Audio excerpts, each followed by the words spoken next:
আপুনি ৰিল বনাইছে, আপুনি পইচা লৈছে, আপুনি জেল খাব চাব, আপুনি পইচা লৈছে, আপুনি টকা লৈছে। আপুনি দম কথা ক'বলৈ কাক কথা ক'ব আহিছে কি হয় আপুনি নহয় কাৰণে আপুনি কথা ক'বলৈ আহিছে এনেকুৱা কথা আপোনালোকে নক'ব।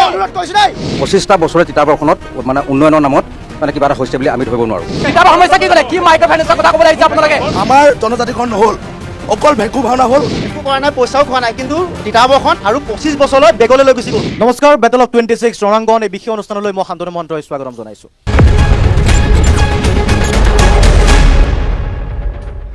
সন্মুখত নিৰ্বাচন আছে আৰু নিৰ্বাচনৰ প্ৰাকখনত আমি সমষ্টি আহি উপস্থিত হৈছোঁ। যোৰহাট জিলাৰ তিতাবৰ সমষ্টিত আমি উপস্থিত আছোঁ, যি তিতাবৰ সমষ্টিৰ বিশেষ গুৰুত্ব আছে। তৰুণ গগৈ, প্ৰাক্তন মুখ্যমন্ত্ৰী তৰুণ গগৈৰ লগত জড়িত নাম তিতাবৰ সমষ্টি। এই তিতাবৰ সমষ্টিৰ যোৰহাটত যিহেতু লোকসভা সমষ্টিৰ অন্তৰ্গত বৰ্তমানৰ যিগৰাকী সাংসদ গৌৰৱ গগৈও এই তিতাবৰ সমষ্টিৰ সাংসদ। তিতাবৰ সমষ্টিটো এনেকুৱা এটা সমষ্টি উজনি অসমত যিকেইটা সমষ্টি বিজেপিৰ দখলত নথকা এটা সমষ্টি, অৰ্থাৎ তিতাবৰ সমষ্টিৰ বিধায়কগৰাকীও হৈছে কংগ্ৰেছৰ ভাস্কৰ বৰুৱা। সমষ্টিটো চৰ্চাত মাজে মাজে সংবাদ মাধ্যমত এইবাবেও থাকে যে তিতাবৰৰ যিগৰাকী বিধায়ক ভাস্কৰ বৰুৱা, বিধায়কগৰাকীৰ মুখ্যমন্ত্ৰীৰ সৈতে যথেষ্ট ঘনিষ্ঠ বা সুসম্পৰ্ক আছে। যিয়ে নহওক, 5টা বছৰৰ পাছত এতিয়া হিচাপ নিকাচৰ সময়, সমষ্টিবাসীয়ে হিচাপ নিকাচ কৰিব। তিতাবৰ সমষ্টিত পূৰ্বৰ দৰে কংগ্ৰেছৰ শক্তি অক্ষুণ্ণ আছে নে বিজেপিয়ে ইয়াত শক্তিশালী ৰূপত অৱতীৰ্ণ হৈছে। এইবাৰ কংগ্ৰেছক ইয়াতে প্ৰত্যাহ্বান জনাবলৈ সক্ষম হ'বনে বিৰোধী, কাৰণ বিৰোধীৰ দখলত এই সমষ্টিটো নাই। উজনি অসমৰ যদি ৰাজনীতিৰ প্ৰেক্ষাপটলৈ আমি মন কৰোঁ যে উজনি অসমৰ যিবোৰ সমষ্টিৰ কথা বিজেপিয়ে প্ৰত্যাহ্বানমূলকভাৱে বিবেচিত কৰি আহিছে, তাৰ ভিতৰত তিতাবৰ সমষ্টিটো আছে।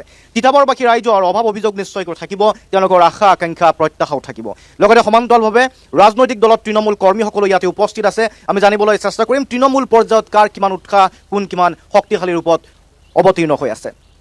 লগতে অৰাজনৈতিক দল সংগঠনৰ প্ৰতিনিধিও আছে, তেওঁলোকৰ যি দীৰ্ঘদিনীয়া দাবী, সেই দাবীসমূহ পালন কৰিলে নে নকৰিলে।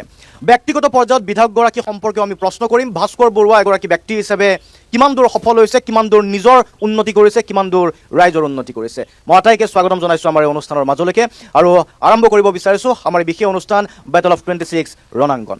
প্ৰথমতেই আমাৰ এই ছাইডটোত অৰাজনৈতিক সংগঠনৰ প্ৰতিনিধিসকল আছে আৰু ৰাইজক এবাৰ দেখাই দিছোঁ। এইফালে কংগ্ৰেছ এইফালে আছেনে? হাত দাঙি দিব পাৰে। কংগ্ৰেছৰ ইয়াতে কংগ্ৰেছৰ লোকসকল আছে আৰু বিজেপি সম্ভৱতঃ এইটো ছাইডত বিজেপি আছে, গতিকে বিজেপিও শূন্য নহয়। তিতাবৰ সমষ্টিত বিজেপিও অংশ লৈছে, কংগ্ৰেছ স্বাভাৱিকভাৱেই আছে, কাৰণ কংগ্ৰেছৰ বিধায়কো আছে আৰু দল সংগঠন আছে। মই আপোনালোকৰ পৰা আৰম্ভ কৰিছোঁ, পৰিচয়টো দিব চমুকৈ।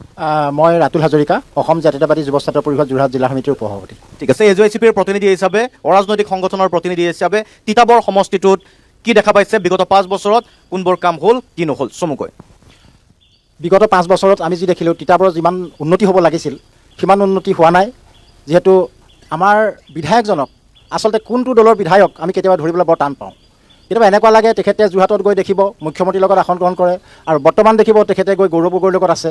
গতিকে আমি চাওঁ যে তিতাবৰ সামগ্ৰিক উন্নয়নৰ ক্ষেত্ৰত তেখেতে কিমান সফলতা, কিমান বিফলতা পাইছে। অনাগত নিৰ্বাচনত ইয়াৰ প্ৰতিফলন হ'ব। বিশেষকৈ তিতাবৰৰ যান জঁটৰ সমস্যা, অসমমালাৰ অধীনৰ যিটো ৰাস্তা ইয়াত তৈয়াৰ কৰি থকা হৈছে, এই ৰাস্তাটো আপুনি চাব যিবিলাক জনশূন্য অঞ্চল তাত ৰাস্তাটো বহল কৰা হৈছে, কিন্তু তিতাবৰ চাৰিআলি মাজমজিয়াত আপুনি চাব ৰাস্তাটো একেবাৰে ঠেক। আজি যান জঁটৰ সমস্যাটো তিতাবৰ এটা ভীষণ ডাঙৰ সমস্যা হিচাপে পৰিণত হৈছে। খোৱা পানীৰ সমস্যা আছে, ৰাস্তা ঘাটৰ সমস্যা আছে। গতিকে কিছু ক্ষেত্ৰত আমি দেখিছোঁ তেখেতে সমস্যাবিলাক সমাধান কৰাত সফল বুলি মই দাবী কৰিব নোৱাৰোঁ। তথাপিতো গাঁও অঞ্চলৰ কিছুমান অঞ্চলত ৰাস্তা ঘাট বা নামঘৰসমূহৰ টাইলছ আৰু টিং দিয়া দায়িত্ব সামৰিছে বুলি ৰাইজে ক'ব খোজে। ঠিক আছে, আপুনি কিমান নম্বৰ দিব বিচাৰে 10ৰ ভিতৰত? এই সম্পৰ্কত মই তেখেতক নম্বৰ দিবলৈ বিচৰা নাই এতিয়া। নম্বৰ এতিয়া নিদিয়ে, ঠিক আছে, হ'ব। আৰু আপুনি কোনটো AJCP নেকি? মই আপোনাৰ ওচৰলৈকে আহিম পাছত। বেলেগ সংগঠন AJCP আৰু বেলেগ সংগঠন কি আছে? আচ্ছা, বীৰ লাচিত খানৰো আছে। মই আপোনাৰ ওচৰলৈকে আহিব বিচাৰিছোঁ। ইতিমধ্যে কৈছে আন এটা ৰাজনৈতিক দলৰ সদস্যই তেখেতক বিধানসভাৰ মজিয়াত বিধায়কগৰাকী কেতিয়াবা সৰব হোৱা আপোনালোকে দেখা পাইছে নে পোৱা নাই? সেইটো সৰহ হোৱাটো দেখি পোৱা নাই এতিয়ালৈকে আমি। আৰু আমাৰ তিতাবৰবাসী মানে ৰাইজৰ সমস্যাৰে জৰ্জৰিত এটা সমষ্টি। আপুনি চাব, আমি 15 বছৰে আমাৰ সমষ্টিৰ পৰা এজন মুখ্যমন্ত্ৰী পালোঁ, আৰু 10টা বছৰ বিজেপি শাসিত মানে চৰকাৰে শাসন কৰিলে। আমাৰ তিতাবৰৰ বিধায়কগৰাকী কিন্তু কংগ্ৰেছ হ'ল। আপোনাৰ এই 10 বছৰ আগৰ 15 বছৰ 25টা বছৰে তিতাবৰখনত মানে উন্নয়নৰ নামত মানে কিবা এটা হৈছে বুলি আমি ধৰিব নোৱাৰোঁ। এতিয়া আপুনি মানে মুখ্যমন্ত্ৰী থাকোঁতে উন্নতি নহ'ল? মুখ্যমন্ত্ৰী থাকোঁতেও নহ'ল। এতিয়া আমাৰ তিতাবৰ যিখন স্বাস্থ্যকেন্দ্ৰখনৰ এনেকুৱা পয়া লগা এটা অৱস্থা, আপুনি 5 টকীয়া চিৰিঞ্জটো আপুনি এতিয়াও যদি যায় আপুনি নাপায়, এনেকুৱা এটা পয়া লগা অৱস্থা। শিক্ষা ব্যৱস্থা, পানী ব্যৱস্থা, তাৰপৰা আপোনাৰ মানে খেতিৰ ব্যৱস্থা, যিহেতু আমাৰ কৃষকে তিতাবৰৰ চাউল অসম বিখ্যাত, আৰু তিতাবৰতে মানে আটাইতকৈ ভাল চাউল উৎপন্ন হয়। আজি সেই তিতাবৰ পথাৰত জলসিঞ্চনৰ ব্যৱস্থা নাই। প্ৰথম হ'ব লাগিছে জলসিঞ্চনৰ ব্যৱস্থা, তাৰপিছত আপোনাৰ ৰাস্তা ঘাট, মানে আপোনাৰ কোনো এটা আপুনি সমস্যাৰ কথা কৈ শেষ কৰিব নোৱাৰে। গতিকে আমি উন্নতি হোৱা একো দেখা নাই। ঠিক আছে, মই আহিম পুনৰ আপোনাৰ ওচৰলৈকে। আৰু সংগঠন মই কৃষক মুক্তি সংগ্ৰাম সমিতি যোৰহাট জিলাৰ জেনেৰেল ছেক্ৰেটাৰী। যোৱাটো 10 বছৰত বিজেপি চৰকাৰে যিধৰণে মানুহৰ কৰ কাটলৰে চৰকাৰখনে প্ৰত্যেক মাহে ঋণ লৈছে। আমি 10 টকীয়া 3 টকীয়া ডিমটোকো আমি 10 টকা কিনি খাবলগীয়া হৈছে বা 8 টকাত খাবলগীয়া হৈছে। 400 টকীয়া গেছটোকো আমি 1000 টকাত কিনিবলগীয়া হৈছে। কিন্তু যিধৰণে অসমখন উন্নতি হ'ব লাগিছিলে, সেইখন চৰকাৰে প্ৰত্যেক মাহত মানে ধাৰ লৈ আজিৰ তাৰিখত অসমৰ প্ৰত্যেকজন জনগণৰ মানুহৰ ধাৰৰ বুজা ল'বলগীয়া হৈছে। কিন্তু এই ব্যৱস্থাত যদি আমি সদায় চলি থাকোঁ, দেশখন বা ৰাজ্যখন কেতিয়াবা আগবাঢ়িব নেকি? নাবাঢ়ে। 21 চনৰ ইলেকশ্যনৰ আগমুহূৰ্তত হিমন্ত বিশ্ব শৰ্মাই এটা কথাই কৈছিলে যে অসমৰ মাইক্ৰ' ফাইনেন্সসমূহৰ মহিলাক প্ৰত্যেকগৰাকীক আই মাতৃক ঋণ মাফ কৰি দিম কৈছিলে। কিন্তু সেই 12,000 কোটি টকা 2,000 কিমান কোটি টকা মাফ কৰিছে এতিয়ালৈকে, কিন্তু আৰু 10,000 কোটি টকা কেতিয়া মাফ কৰিব? যি যোৱা 3,40,00,000 মানুহৰ জনসংখ্যাৰ ভিতৰত 17% মহিলাৰ ভোট লৈ পিনে যোৱাবাৰ বিজেপি চৰকাৰ দখল কৰিছে। মাইক্ৰ' ফাইনেন্সৰ ঋণ মাফ কৰিব লাগিব। কৃষক মুক্তি সংগ্ৰাম সমিতিয়ে 19 চনৰ পৰা আজি তাৰিখলৈ মাইক্ৰ' ফাইনেন্সৰ বিৰুদ্ধে চৰকাৰ লাগিছে। লগতে তিতাবৰ যি চাউল অসমৰ মুখ্যমন্ত্ৰীজনে যি ঘোষণা কৰিছিলে MSP বৰ্ডৰ যোগেদি, সেই বৰ্ডৰ যি 2300 টকা ধান বান্ধি দিছিলে, কিন্তু আজি তাৰিখত তিতাবৰ 6টা ডাঙৰ মেল আছে। গাঁৱৰ যিবোৰ ক্ষুদ্ৰ সৰু মেল আছিলে, অসমীয়া থলুৱা মানুহৰ ওচৰত আছিলে, সেই মেলসমূহ আজি তাৰিখত নচলা অৱস্থাত হ'ল। অনাগত সময়ত তিতাবৰ চাউল, তিতাবৰ খেতিয়কে উচিত দাম পাব লাগিব। এই ক্ষেত্ৰত তিতাবৰৰ বিধায়কগৰাকী ব্যৰ্থ হোৱা নাই জানো? এইখিনি মুহূৰ্তত তিতাবৰ বিধায়কজন, আমি যেতিয়া কৃষক মুক্তি সংগ্ৰাম স্থানীয়ভাৱে যিটো চাউলৰ কথা কৈছে, তাত বিধায়কৰো দায়িত্ব আছিল নে নাছিলে?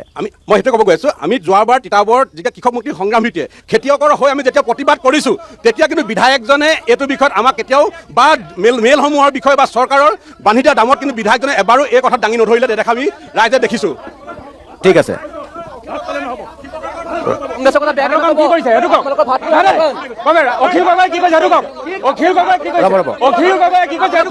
আমাৰ তিতাবৰৰ সমস্যাৰ কথা পাতি আছে। তিতাবৰৰ সমস্যা আপোনালোকে কি কৰিলে? তিতাবৰ সমস্যা কি ক'লে? কি মাইক্ৰ' ফাইনেন্সৰ কথা ক'ব লাগিছে আপোনালোকে? অকল মাইক্ৰ' ফাইনেন্সৰ কথা নক'ব। ঠিক আছে, ঠিক আছে। নিজৰ চোতাই সংগ্ৰাম সমিতি আৰু ৰাইজৰ ঠিক আছে, বিজেপিয়ে ক'ব। আহিম চন্দন, আহিম। অলপ বহি দিয়ক। তাই অসম ছাত্ৰ সন্থা আছে, আমি তাই অসম ছাত্ৰ সন্থাৰ ওচৰলৈকে গৈছোঁ। অন্য সংগঠনৰ ওচৰলৈকে আহিম, তাৰপাছত কংগ্ৰেছ বিজেপিৰ ওচৰলৈকে আহিম। কওক, সমষ্টিটোত কি দেখিলে, কিমান কাম হ'ল?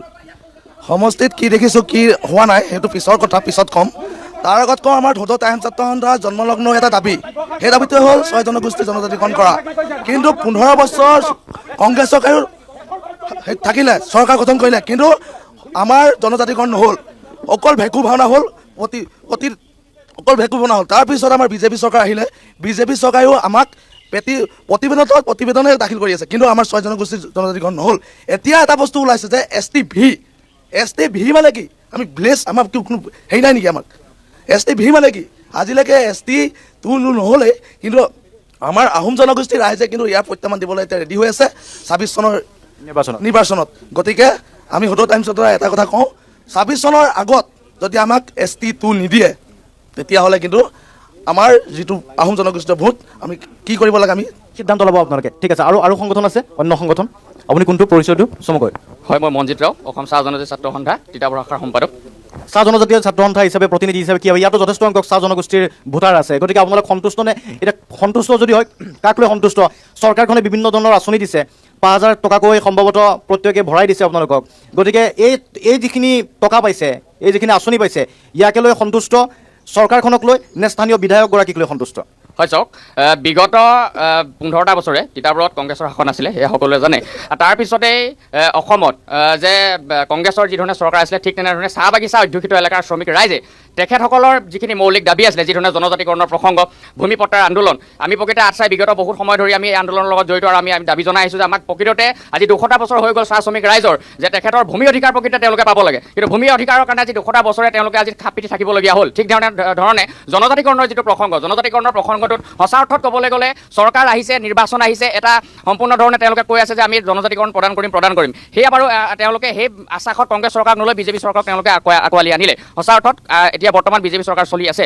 কিন্তু এক কথাত যদি আমি ক'বলৈ যাওঁ, যোৱাটো যি বিধানসভাৰ অধিৱেশন হৈ গৈছে, অধিৱেশনত STV, STP তেনেকুৱা ধৰণৰ যি ব্যৱস্থা গ্ৰহণ কৰিছে, যিধৰণে ওলাইছে, প্ৰকৃততে চাহ শ্ৰমিক ৰাইজৰ জনজাতিকৰণৰ যিটো প্ৰসংগ, সেইটো প্ৰকৃততে নিৰ্বাচন আহি থাকিব, নিৰ্বাচন গৈ থাকিব, সেই তেনেধৰণে টোপ দি গৈ থাকিব নেকি? আৰু লগতে আপুনি যিটো 5,000 টকাৰ যিটো শ্ৰমিকৰ এটিকলি দুটিপাত আঁচনিৰ কথা কৈছে, সঁচা কথা, আমি আদৰণি জনাইছোঁ যে 5,000 টকা শ্ৰমিক ৰাইজক তেওঁলোকে দিছে বা তেওঁলোকে লাভ কৰিছে। প্ৰকৃততে এটা কথা আপুনি যদি নিজে চাবলৈ যায়, ভূমিপট্টাৰ আন্দোলন যিধৰণে অসম চাহ জনজাতি ছাত্ৰ সন্থাই সুদীৰ্ঘ বছৰ ধৰি চলি আহিছে, কৰি আহিছে, এই ভূমিপট্টাৰ আন্দোলনৰ আজি ভূমিপট্টা দিম বুলি তেওঁলোকে চাহ শ্ৰমিক ৰাইজক ক'লে। ভূমিপট্টাৰ কাৰণে আমি প্ৰকৃততে উৎফুল্লিত যে চাহ শ্ৰমিক ৰাইজৰ 200 বছৰীয়া ইতিহাসত তেওঁলোকে ভূমিপট্টা পাব, নিজৰ অধিকাৰ তেওঁলোকে পাইছেনে পোৱা নাই এতিয়া পট্টা? বৰ্তমানে পোৱা নাই, তেওঁ লাভ কৰিব। কিন্তু এটা দুখৰ বিষয় যে তেওঁলোকক বাগিচাই বাগিচাই গৈ প্ৰপত্ৰ মানে পূৰণৰ কাৰণে তেওঁলোকক হেৰি কৰিছে। প্ৰকৃততে নিৰ্বাচনৰ আগত প্ৰপত্ৰ পূৰণ কৰি তেওঁলোকক এটা প্ৰকৃততে আস্থা দিছে নে প্ৰকৃততে নিৰ্বাচনৰ পিছত প্ৰকৃততে ভূমিপট্টা আন্দোলন তেনেকৈ থাকি যাব? সেইটো আমাৰ প্ৰথম প্ৰশ্ন। আৰু এটা কথা আপোনালোকে উত্থাপন কৰিছে যে প্ৰকৃততে স্থানীয় বিধায়কজনক লৈ কিমান সুখী বা কেনেকুৱা ধৰণে কাম কৰিছে। সঁচা অৰ্থত যদি ক'বলৈ যাওঁ, অসম চাহ জনজাতি ছাত্ৰ সন্থাই বিগত সময়তো আপোনালোকে নিজে দেখিছে যে ভূমিপট্টা আন্দোলন চাহ শ্ৰমিকৰ বিভিন্ন সময়ত তেওঁলোকে দাবী আগবঢ়াই আহিছে, ভূমিপট্টা আন্দোলন মজুৰি বৃদ্ধি কৰি আহিছে। কিন্তু এক কথা যদি আমি ক'বলৈ যাওঁ, চাহ শ্ৰমিক ৰাইজে তিতাবৰ অঞ্চলত প্ৰকৃততে তিতাবৰ অঞ্চলৰ বিধায়কজনক লৈ একেবাৰে সুখী নহয়। সঁচা অৰ্থত ক'বলৈ গ'লে আপুনি নিজে যদি চাই, ভাস্কৰ জ্যোতি বৰুৱা ডাঙৰীয়া, মই যিখন চাহ বাগিচাৰ পৰা বৰ্তমান প্ৰতিনিধিত্ব কৰোঁ, নাৰায়ণপুৰ পাণবাৰী চাহ বাগিচা, নাৰায়ণপুৰ পাণবাৰী চাহ বাগিচাৰ গাতে লাগি থকা বৰুৱাজান চাহ বাগিচা যিখন আছে, বৰুৱাজান চাহ বাগিচাৰ মাজেৰে যিটো প্ৰকৃততে ৰাস্তা গৈছে, আজি 5টা বছৰ হৈ গ'ল, বাগিচা অঞ্চলৰ ৰাইজ, শ্ৰমিক লগতে গাঁও অঞ্চলৰ ৰাইজে ভাস্কৰ জ্যোতি বৰুৱাৰ ঘৰলৈ গৈ বিভিন্ন ধৰণে ৰাজহুৱাভাৱে নিবেদন কৰাৰ পিছতো সেই ৰাস্তাটো আজি পৰ্যন্ত পকীকৰণ নহ'ল বা পকীকৰণ হৈ আছে, কিন্তু বৰ্তমান খলা বমা ৰাস্তাত বাৰিষাৰ অৱস্থাত প্ৰকৃততে চাহ শ্ৰমিক ৰাইজ সেই ৰাস্তা দি পাৰ হৈ যাব নোৱাৰে। তাৰ লগতে আৰু এটা কথা আপোনাক মই ক'ব বিচাৰোঁ আজি এই মঞ্চখনৰ পৰা, প্ৰকৃততে ভাস্কৰ জ্যোতি বৰুৱাৰ ওচৰলৈ যেতিয়া শ্ৰমিক ৰাইজ বা গাঁৱৰ ৰাইজ যেতিয়া যায়, তেখেতে প্ৰকৃততে আস্থা প্ৰকাশ কৰে, আস্থা দিয়ে যে মই প্ৰকৃততে খুব 5টা বছৰ মোৰ পাইছোঁ, মই কৰি দিম। লগতে তেখেতে এটা কথা কয়, বাগিচাৰ ৰাইজ, শ্ৰমিক ৰাইজৰ লগতে গাঁৱৰ ৰাইজে ভাস্কৰ জ্যোতি বৰুৱাক 5টা বছৰৰ বাবে বিধানসভালৈ প্ৰকৃততে তেখেতৰ নিজাববীয়াকৈ কাম কৰিবৰ কাৰণে পঠিওৱা নাছিলে। শ্ৰমিক ৰাইজৰ, বাগিচাৰ লগতে গাঁৱৰ ৰাইজক তেখেতে চৰকাৰী আঁচনি আনি তিতাবৰত উন্নয়নৰ কাৰণে প্ৰকৃততে পঠিয়াইছিলে। কিন্তু আজিৰ তাৰিখত তিতাবৰত পানীৰ সমস্যা হৈ থাকি গ'ল, ৰাস্তা ঘাটৰ সমস্যা হৈ থাকি গ'ল। বুজি পাইছোঁ, ঠিক আছে। আৰু বেলেগ সংগঠন আছে নেকি? কোনটো সংগঠন? নমস্কাৰ, মই সদৌ অসম আদিবাসী ছাত্ৰ সন্থা যোৰহাট জিলা সমিতিৰ সাধাৰণ সম্পাদক নিতুল কুৰ্মী ডাঙৰীয়া। তো কথাটো হ'ল কি, বিগত সময়ছোৱাত যি কংগ্ৰেছ চৰকাৰ আছিলে, কংগ্ৰেছ চৰকাৰো আমাক যেনেধৰণে আস্থা আৰু বিশ্বাস দিলে, প্ৰত্যেকবাৰে ঠগ প্ৰবঞ্চনা আৰু প্ৰতাৰণা কৰিলে, ঠিক তেনেকুৱা ধৰণে বিজেপি চৰকাৰ অসমলৈ যেতিয়া আহিলে, আমাৰ বহু আস্থা আৰু বিশ্বাস আছিলে যে তেখেতলোকে আমাৰ যিখিনি মূল 3টা দাবী, 1 জনজাতিকৰণ, 2 মাটিপাট্টা আৰু 3 হৈছে যি দৈনিক মজুৰি বৃদ্ধি 551 টকা। জন্মলগ্নৰে পৰা সদৌ অসম আদিবাসী ছাত্ৰ সন্থাই সেই দাবীখিনি আমি প্ৰত্যেকবাৰে কৰোঁ, কিন্তু প্ৰত্যেকবাৰে তেখেতলোকে আমাক আস্থা আৰু বিশ্বাস দিয়ে। অৱশেষত বিজেপি চৰকাৰে আজি 10 বছৰ হ'ল, কিন্তু 10 বছৰ দিনে তেখেতলোকে এই জনজাতিকৰণক লৈ পেলানি, মাটি পট্টাক লৈ পেলানি আৰু দৈনিক মজুৰি বৃদ্ধি। এতিয়া বিজেপিটো দাবী কৰে যে মাটিৰ পট্টাৰ প্ৰচেছ আৰম্ভ হৈছে আৰু আপোনালোকক দিছে, পাইছেনে পোৱা নাই ইয়াতে পট্টা? কথাটো শুনক, যেতিয়া মানে মাটি পট্টা দিয়া হ'ব, আচলতে আমি মাটি পট্টাবোৰ আচলতে যেতিয়া কৰিছিলে মানুহবোৰে অনলাইন কৰা দেখিছিলোঁ, যিটো অফলাইন দিলে। আৰু এই অফলাইন ফৰ্মটো দিয়াৰ কাৰণ কি, মইতো এইটো ভাবোঁ যে মাটি পট্টা বিতৰণৰ নামত এইটো এটা টোপ দিয়া হৈছে, কাৰণ এতিয়ালৈকে ফৰ্ম ফিল আপ হোৱা নাই। আৰু এই মাটি পট্টাক লৈ পেলাই যেতিয়া আমাৰ চৰকাৰীভাৱে যি মাটি পট্টা হয়, আমাকতো এইটো অনলাইন কৰিবলৈ কয়। আৰু অনলাইন যেতিয়া মানে মাটি অনলাইন কৰা হৈছিল নে হোৱা নাছিলে? অনলাইন কৰাৰ সময়ত বাগানৰ মাটিখিনি অনলাইন কৰিবলৈ দিয়া হোৱা নাছিলে। আৰু মাটি পট্টা বিতৰণ কৰিম বুলি মাত্ৰ খালী ফৰ্মখন বিতৰণ কৰি চেৰিমনি মনাৰ কিবা এই গ্ৰহণযোগ্য হয় নেকি? সদৌ অসম আদিবাসী ছাত্ৰ সন্থাই কিন্তু এনেকুৱা খালী ফৰ্ম বিচৰা নাছিলোঁ, আৰু আদিবাসী ৰাইজে কিন্তু খালী ফৰ্ম কেতিয়াও বিচৰা নাছিলে। আদিবাসী ৰাইজে মাটি পট্টা বিচাৰিছিলে, এনেকুৱা টোপ দিয়া খালী ফৰ্ম নহয়। ঠিক আছে, মই আহিম পুনৰ দল সংগঠনৰ ওচৰলৈকে, এবাৰ কংগ্ৰেছৰ ওচৰলৈকে আহিছোঁ, তাৰপাছত আমি বিজেপিৰো কথা পাতিম। কংগ্ৰেছৰ পৰা আপুনি ক'ব। ঠিক আছে, অকণমান যদি থিয় হৈ দিয়ে। বিধায়কগৰাকী হৈছে কংগ্ৰেছৰ, চৰকাৰ আছে বিজেপিৰ, বিভিন্ন ধৰণৰ কাম কাজ কৰিবলৈ বাকী থকা বুলি কৈ থৈ গৈছে। অসুবিধাটো কি আছে? ভাস্কৰ বৰুৱাতো মুখ্যমন্ত্ৰী ডাঙৰীয়াৰ সৈতে ঘনিষ্ঠ সম্পৰ্ক বুলি এটা চৰ্চা চলি থাকে, তেখেতক দেখিবলৈ পোৱা যায়। বিধানসভাৰ মজিয়াতো খুব সঘনে চৰকাৰৰ বিৰোধী স্থিতিত গ্ৰহণ কৰি ভাষণ দিয়াও পৰিলক্ষিত হোৱা নাই। গতিকে সমস্যাটো ক'ত আছে? চৰকাৰখন যিহেতুকে বিজেপি, গতিকে তিতাবৰৰ বিৰোধী বিধায়ক হিচাপে ভাস্কৰ জ্যোতি বৰুৱা ডাঙৰীয়াই যিমানখিনি কৰিবলৈ সক্ষম হৈছে, তাৰ বাবে আমি তিতাবৰীয়া কংগ্ৰেছ কৰ্মীসমূহ সুখী হৈছোঁ। কাৰণ এইটো কাৰণে সুখী হৈছোঁ যে ৰাজনীতিক ইতিহাসত এজন বিৰোধী বিধায়কক যেনেদৰে এই চৰকাৰখনে চেপা দিছে, আজিলৈকে কোনো চৰকাৰ দিনত তেনেকুৱা চেপা দিয়া হোৱা নাই। এতিয়া বিধায়ক হিচাপে ভাস্কৰ জ্যোতি বৰুৱাই যিমানখিনি পুঁজি পায়, সেই পুঁজিৰ অনুপাতেহে কাম কৰিব পাৰিব। যিমানখিনি পুঁজি পাইছে, সেই 100% পুঁজি এটকাও দুৰ্নীতি নোহোৱাকৈ বিধায়ক মহোদয়ে খৰচ কৰিছে। সেইবাবে আমি ভাস্কৰ বৰুৱা ডাঙৰীয়াক আমি সমৰ্থন কৰিছোঁ। বিভিন্ন সময়ত অভিযোগ উঠে বহু জনপ্ৰতিনিধিয়ে নিজৰ কাৰণে কাম কৰে, কমিশ্যন লয়, ঠিকাদাৰৰ পৰা নিজৰ সা সম্পত্তি বঢ়ায়, তেনেকুৱা ধৰণৰ অভিযোগ আছে। আমি বাতৰি প্ৰচাৰ কৰি আহিছোঁ। ভাস্কৰ বৰুৱাৰ বিৰুদ্ধে দুৰ্নীতি বা যিটো স্বজন তোষণ, নিজৰ সম্পত্তি বৃদ্ধি কৰা, তেনেকুৱা অভিযোগ আপোনালোকে পাইছেনে পোৱা নাই? ভাস্কৰজ্যোতি বৰুৱা ডাঙৰীয়াই টকা ঘটিবৰ কাৰণে মানে বিধায়ক হোৱা নাই, এই কথাটো মুখ্যমন্ত্ৰী মহোদয়েও জানে আৰু অসমৰ প্ৰত্যেকজন কংগ্ৰেছ কৰ্মীয়ে জানে। ভাস্কৰজ্যোতি বৰুৱা বিধায়ক নহওঁতে যিমানখিনি ৰাইজৰ সেৱা কৰিছে, এতিয়া বিধায়ক হৈ সিমানখিনি সেৱা কৰিবই পৰা নাই। এইটো কাৰণে কৰিব পৰা নাই, তাৰমানে এজন বিধায়কতো পুঁজি এটা পৰিমাণ থাকে, যিমান পৰিমাণৰ পুঁজি আছে সেই পুঁজিৰ পৰিমাণটোৰ ওপৰতহে খৰচ কৰিব পাৰিব। আজি এতিয়া উপৰোক্ত বক্তা কেইজনমানে কৈছে যে ৰাস্তা পদূলি বিশেষ কৰিব পৰা নাই। দীঘল দীঘল ৰাস্তাবোৰ বিধায়ক পুঁজিয়ে কৰাটো সম্ভৱ নহয়।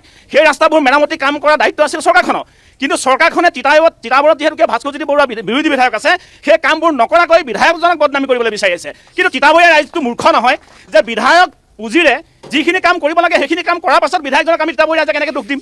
বিধায়ক হিচাপে যিখিনি কৰিব লাগে আমি সন্তুষ্ট হৈছোঁ, আৰু যিমানখিনি বিধায়ক পুঁজি আছে আমি ন দি ক'ব পাৰোঁ যে তিতাবৰৰ বিধায়কজনে এটকাও দুৰ্নীতি নোহোৱাকৈ, কোনো ঠিকাদাৰৰ পৰা এটকাও পইচা নোহোৱাকৈ 100% তেওঁ খৰচ কৰিব পাৰিছে। সেইবাবে আমি তিতাবৰৰ ৰাইজ আজি সুখী, আৰু পৰৱৰ্তী সময়ত আমি ভাস্কৰ বৰুৱাকে বিধায়ক হিচাপে বিচাৰিম। ঠিক আছে, কওক। বিজেপি চন্দন, বিজেপিৰ ওচৰত যাব লাগে। এইফালে ভাস্কৰ বৰুৱা ডাঙৰীয়াই একো কৰা নাই, পইচাও খোৱা নাই, কিন্তু তিতাবৰখন আৰু 25 বছৰলৈ বেগলৈ লৈ গুচি গ'ল, আৰু 25 বছৰ লৈ গ'ল। তেখেতে কি কৰিছে আজি একচুৱেলি মই কি কৰিছে? আৰু তেতিয়া ৰুলিং এম এল লাগে, তেতিয়া আমাক বিজেপি লাগে, সেইকাৰণে আমাক বিজেপি লাগে। উন্নয়ন আৰু প্ৰগতিৰ চাহত আমাক বিজেপি চৰকাৰ লাগে, আকৌ বিজেপি চৰকাৰ হ'ব, আৰু তিতাবৰত বিজেপি বিধায়ক লাগে। আপোনালোকে এনে কংগ্ৰেছৰ বিধায়ক ভাস্কৰজ্যোতি বৰুৱাৰ কথা কৈ কৈ আৰু আমাৰ তিতাবৰখন 15 বছৰ বেগলৈ নিনিব। ঠিক আছে, ঠিক আছে। এই কথাটো এটা কথা কৈছোঁ, তেওঁ ভাস্কৰজ্যোতি বৰুৱাৰ কথা কৈছে, আমি তেওঁলোকক এটা কথা সুধিছোঁ। আপোনালোকৰ ৰাজীৱ ভৱনৰ সন্মুখত মাননীয় মুখ্যমন্ত্ৰী তদানীন্তন মুখ্যমন্ত্ৰী তৰুণ গগৈ ডাঙৰীয়াই প্ৰায় তেতিয়া 80 লাখ টকা খৰচ কৰি এটা উদ্যোগ বাণিজ্য কেন্দ্ৰ বনাইছিলে, প্ৰায় 40 নিবনুৱা সংস্থাপনৰ কাৰণে। কিন্তু সেই ভাস্কৰজ্যোতি বৰুৱা সদায় মুখৰ আগত থাকে, সেই কামটো আজিলৈকে নিবনুৱা সমস্যা সমাধানৰ ক্ষেত্ৰত তেওঁ একো যে কৰিব নোৱাৰিলে, সেইটো এটা ডাঙৰ প্ৰমাণ। কংগ্ৰেছ ভৱনৰ একদম সন্মুখতে আছে, একদম কংগ্ৰেছ ভৱনৰ সন্মুখত আছে, চূড়ান্ত ব্যৰ্থ। মই আপোনাক এটা কথা ক'ব পাৰোঁ, আজি ভাস্কৰজ্যোতি বৰুৱাই কেৱল মাত্ৰ আপোনালোকৰ কংগ্ৰেছী কৰ্মীসকলক ৰিপ্ৰেজেণ্ট কৰা নাই, আজি ভাস্কৰজ্যোতি বৰুৱাই সমগ্ৰ তিতাবৰবাসীক ৰিপ্ৰেজেণ্ট কৰিছে। কিন্তু ভাস্কৰজ্যোতি বৰুৱাই ইমানেই অকমন্য, ইমানেই তেখেত বিফল, তেখেতে মাত্ৰ 3টা সাধাৰণ সমস্যা, এটা বানৰ সমস্যা, এটা পানীৰ সমস্যা আৰু এটা হস্তীৰ সমস্যা, সেই সমস্যাকেইটা সমাধানৰ কাৰণে তেখেতে এটা সাধাৰণ অনাৰশ্বিপ লৈ তেখেতে বিশেষজ্ঞ মানুহৰ লগত কথা পাতিলে। ইমান অকমান্য বিধায়ক আমাক নালাগে, আমাক তিতাবৰবাসী ৰাইজে এতিয়া আমাক উন্নয়ন বিচাৰে। বিধায়কজন ইমানেই অকমান্য, মুখ্যমন্ত্ৰীক লগ কৰিবলৈ 2 ঘণ্টা ৰখি আছে। চিন্তা কৰক, তেখেতৰ যদি ব্যক্তিগত কথা পাতিবলৈ 2 ঘণ্টা ৰখি আছে, কিবা নিজৰ স্বাৰ্থৰ কাৰণে। আৰু এটা কথা আপোনালোকক সকীয়াই দিছোঁ, আজি এতিয়াও যাওক তিতাবৰ টাউনৰ মাজে আপোনালোকৰ লাজ লাগিব। আজি মই ভাবিছোঁ দেই, লগৰকেইজনৰ লগত কথা পাতিছোঁ যে এইখন কি যাম, এইখন টকচত গৈ লাভ নাই, এখন কংগ্ৰেছৰ মানুহে নাহে, কাৰণ মই কংগ্ৰেছলৈ নাহোঁ, কাৰণ মোৰ লাজ লাগিলে আজি আহিবলৈ, নিজৰ লাজ লাগিব লাগে। ঠিক আছে, ঠিক আছে, ক'বলৈ দিয়ক, এতিয়া কংগ্ৰেছক ক'বলৈ দিয়ক। কংগ্ৰেছৰ যিসকল প্ৰতিনিধি আছে তেওঁলোকক আমি ধন্যবাদ জ্ঞাপন কৰিছোঁ, কিন্তু আমি এটা কথা কৈছোঁ, শুনক, ৰ'ব আপোনালোকৰ কথাটো শুনক। আপোনালোকে বিধায়কৰ কথা নক'ব, মুখ্যমন্ত্ৰী মহোদয় তিতাবৰত থাকোঁতে, শুনক, মুখ্যমন্ত্ৰী মহোদয় তিতাবৰত থাকোঁতে মহিলা বিশ্ববিদ্যালয়খনৰ কাৰণে এটুকুৰা মাটি দি মহিলা বিশ্ববিদ্যালয়খন আনিব নোৱাৰিলে। যেতিয়া তৰুণ গগৈ ডাঙৰীয়া অসমৰ মুখ্যমন্ত্ৰী হৈ আছিলে, তেতিয়া কিন্তু মহিলা বিশ্ববিদ্যালয়খনৰ কাৰণে চবতকে দুখৰ কথা দেই, এওঁলোক বহি আছে, শুনক, চবতকে দুখৰ কথা, নিউটন ক্লিন কথা দেই, চবতকে দুখৰ কথা, কংগ্ৰেছৰ বিধায়ক ভাস্কৰ বৰুৱাক খালি মানে কি ছাপৰ্ট কৰিবৰ কাৰণে কৰি আছে, কিন্তু এওঁলোকৰ ভাস্কৰ বৰুৱা মানুহ নহয় আকৌ, কাৰণ ভাস্কৰ বৰুৱাৰ লগত আজি কংগ্ৰেছী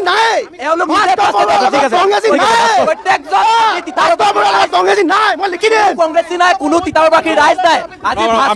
আমি ক'ব বিচাৰিছোঁ আপোনালোকে যদিও বিজেপি হয়, আপোনালোকে এতিয়ালৈকে জনপ্ৰতিনিধি হৈ পোৱা নাই, যদি জনপ্ৰতিনিধি হৈ পাইছে তেতিয়া আপুনি গম পাব জনপ্ৰতিনিধি কিছুমান নিয়ম আছে, কিছুমান বাধ্যবাধকতা আছে, আপোনালোকে নাজানে। আপোনাৰ চৰকাৰৰ আইন আছে, সেই আইনৰ মতেহে আপোনালোকে কাম কৰিব পাৰিব। ভাস্কৰ বৰুৱাই যে কাম কৰিব পাৰিছে নোৱাৰিছে বেলেগ কথা, আপুনি জনপ্ৰতিনিধি নহয়, আপুনি মেম্বাৰ জানো হৈ পোৱা নাই। আপুনি যদি এজন মেম্বাৰ হৈ পাইছে, জনপ্ৰতিনিধি হৈ পাইছে, তেতিয়া জানিব ইয়াত টাইট ফান আছে, আনটাইট ফান আছে, আপোনালোকে জানে টাইট ফানৰ আনটাইট ফানৰ কথা আছে, পইচা ব্যৱহাৰ কৰিবৰ কথা আছে।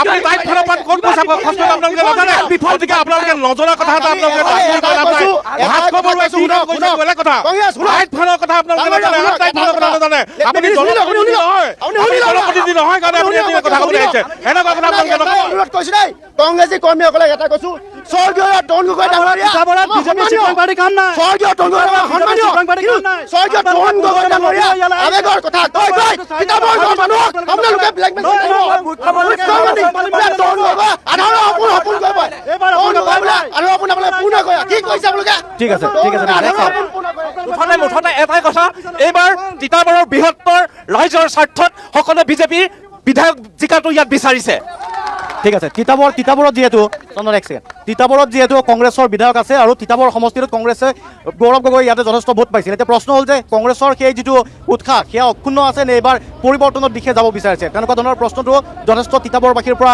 আৰম্ভ হৈছে মই বিজেপিৰ ওচৰলৈকে আহিছোঁ একচেণ্ট কংগ্ৰেছৰ ইয়াতে বিধায়ক আছে কংগ্ৰেছৰ যে ইয়াতে শক্তি আছে এই কথাটো অস্বীকাৰ কৰিব নোৱাৰি কাৰণ ইয়াৰ পৰা বিধায়ক হৈছে আৰু ইয়াতে সাংসদ বিজয়ী হৈ গৈছে পৰিৱৰ্তন যদি হয় এবাৰ কি ধৰণে পৰিৱৰ্তন হ'ব সমষ্টিবাহী সাজু হৈছে নে হোৱা নাই প্ৰতিজন তৃণমূল পৰ্যায় বিজেপিৰ স্বাৰ্থত আছে বিজেপি উন্নয়ন প্ৰগতি যিবিলাক কাম কৰিছে আপুনি গাঁৱত যাব প্ৰতিটো ৰাস্তা বনিছে বিধায়ক আজি তিতাবৰ বিধায়কে কাম কৰা নাই কিন্তু বিজেপি চৰকাৰৰ যিবোৰ ফাণ্ড প্ৰতিটো গাঁও বনিছে চাহ জনগোষ্ঠী আদিবাসী এজনে কৈছে যে আমাক কি দিছে তেওঁলোকৰ বাথৰুমলৈকে ৰাস্তা বনাই দিছে লাইনৰ মাজে মাজে হে মই আপোনাক কৈছোঁ শুনক আজি তিতাবৰ উন্নয়ন হৈছে চিফ বিজেপি চৰকাৰৰ কাৰণে ভাস্কৰ বৰুৱা ডাঙৰীয়া হ'ল নিমাতী কন্যা আৰু এওঁলোক ভাস্কৰ বৰুৱাৰ লগত নাই আকৌ মই কৈ দিলোঁ আপোনালোকক দলীয় কৰ্মী আজি তাইকৈ ভাস্কৰ বৰুৱাৰ লগত নাই ইহঁতি খালি স্বৰ্গীয়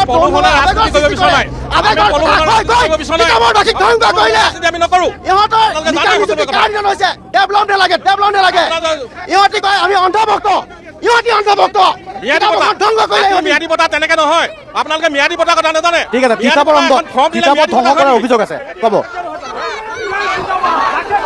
ৰ'বা একচেণ্ট চন্দন মই কৈ আছোঁ যিটো মানে একচেণ্ট ৰ'ব আপোনালোকে বিজেপিয়ে কৈ আছে তিতাবৰখন আপোনালোকে ধ্বংস কৰিলে তৰুণ গগৈ ডাঙৰীয়াৰ আবেগতে আপোনালোকে আচলতে কংগ্ৰেছ কৰি আছে মনোবল হ্ৰাস হৈছে নেকি ক'ৰবাত কংগ্ৰেছ 2001 চনৰ আগত তিতাবৰত কি আছিল সেই সকল সতীৰ্থই এবাৰ মনত পেলাওক তেতিয়া তেওঁলোক জন্মই হোৱা নাছিলে 2001 চনৰ পাছত তিতাবৰত কি পৰিৱৰ্তন হ'ল আৰু যিজনে কৈছে তেওঁ সেই সময়ত জন্মই হোৱা নাছিল আমি কৈছোঁ যে বিধায়কজনৰ সামৰ্থ্য অনুসৰি যিখিনি কাম কৰিব লাগে সেই কামখিনি বিধায়কজনে কৰিছে আৰু বিধায়কজনক যিটো প্ৰক্ৰিয়া তেওঁলোকে চেপা দিব বিচাৰিছে মই ক'ব খোজো কংগ্ৰেছৰ দিনত জন্ম নহ'ব পাৰোঁ কিন্তু আমাৰ পিতাইহঁতে কৈ থৈ গৈছে যি সমষ্টিত তেতিয়া তিতাবৰ সমষ্টিত কংগ্ৰেছৰ দিনত চাকৰি দিবৰ কাৰণে এখন লিষ্ট বনায় প্ৰমাণ আছে চহী কৰি আনে আমি সকলো জন্ম হ'ব নোৱাৰোঁ যিসকল জেনেৰেশ্যনত পাৰ হৈ গৈছে সকলোৱে কৈ থৈ গৈছে চাকৰিৰ কাৰণে লিষ্ট বনাই চুনাধৰ ৰাজখোৱা দেৱক চহী কৰিবলৈ পাৰ কৰাই দিয়া চহী কৰিবৰ কাৰণে এতিয়া কংগ্ৰেছৰ আৱৰ্জনাবিলাক আপোনালোকৰ মাজলৈ গৈ আছে নিজৰ সন্তানৰ কাৰণে লাজ পাব তিতাবৰৰ মানুহে মূল্যবোধৰ ৰাজনীতি ভাল পায় তিতাবৰ কংগ্ৰেছৰ ৰাজধানী ৰাজধানী হয় আৰু তিতাবৰীয়া ৰাইজে সদায় কংগ্ৰেছক সমৰ্থন কৰিছে আগলৈ থাকিব আপোনালোকে যিমানে চালে অসমৰ স্বয়ং মুখ্যমন্ত্ৰী মহোদয় সেইদিনা উদ্যমিতা কৈ থৈ গৈছে যে তিতাবৰ আমি আশা নাই কৰা তিতাবৰ আমি দিব নোৱাৰোঁ তাতকৈ আপোনালোকৰ কাৰণে হতাশা কি হ'ব পাৰে উদ্যমিতা আঁচনি আগবঢ়াইছে সবকা সাথ সবকা বিকাশৰ মাজেৰে সকলো মহিলাক দিবলৈ সক্ষম হৈছে মুখ্যমন্ত্ৰী ডাঙৰীয়াই ঠিক আছে আগতে তৰুণ গগৈ ডাঙৰীয়া প্ৰথম কথা হ'ল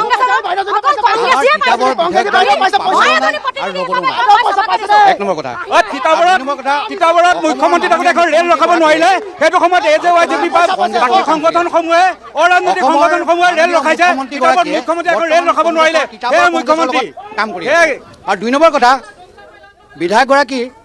বিধায়কগৰাকীৰ কথা কৈছে এখেতসকলে বিধায়কগৰাকী পাবলৈও নাই আৰু ল'বলৈও নাই এইটো সকলোৱে জানে প্ৰথম কথা বিধায়কগৰাকীয়ে কি কৰিছে সেইটো এখেতসকলে দেখি আছে ৰাস্তা উন্নয়ন কৰি আছে সকলো দিশত উন্নয়ন কৰি আছে ধন্যবাদ ঠিক আছে বাইদেউ আহক এইফালে আহক মানে একচেণ্ট আমি একচেণ্ট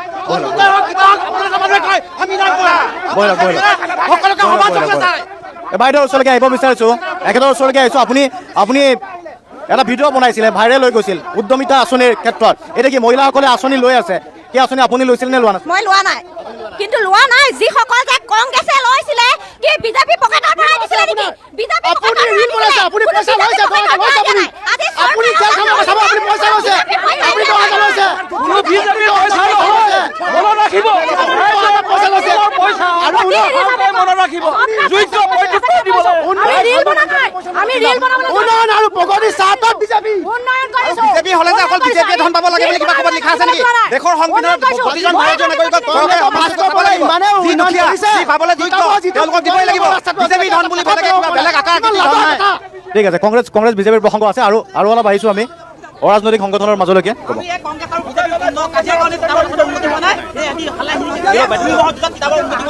এটা কথা কোৱা হৈছে যে বিধায়কগৰাকীয়ে সমষ্টিটোত কোনো ধৰণৰ দুৰ্নীতি কৰা নাই, সমষ্টিটোত কোনো ধৰণৰ দুৰ্নীতিৰ অভিযোগ নাই আৰু সেইবাবে প্ৰমাণ আছে। আচ্ছা ঠিক আছে, ক'ব নেকি আপুনি? আপুনি জানে